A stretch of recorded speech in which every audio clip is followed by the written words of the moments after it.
σε ένα φλιτζάνι από καφέ πικρό. Μου είπαν θα πάρεις δρόμο, δρόμο μακρινό.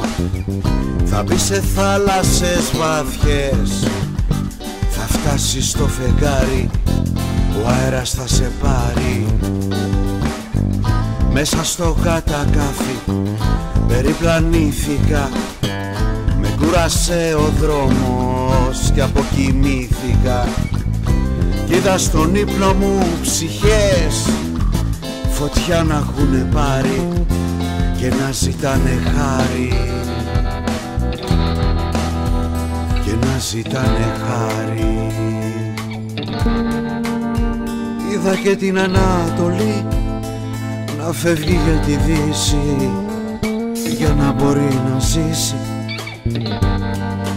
Είδα και την Ανατολή να φεύγει για τη Δύση για να μπορεί να ζήσει.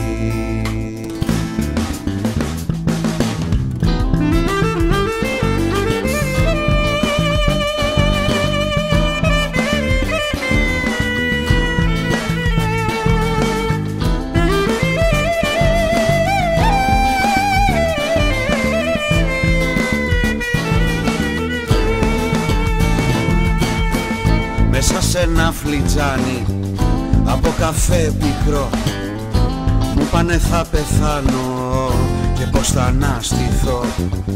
Μα πέθανα πολλές φορές κι ανάστησες Θεέ μου μόνο τις ενοχές μου.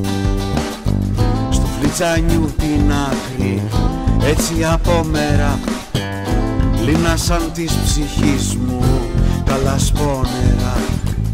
Και περιμένω τη βροχή που θα με εξαγνίσει σε σκουριασμένη βρύση,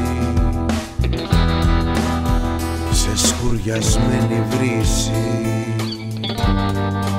Και βλέπω την Ανατολή να φεύγει για τη Δύση για να μπορεί να ζήσει.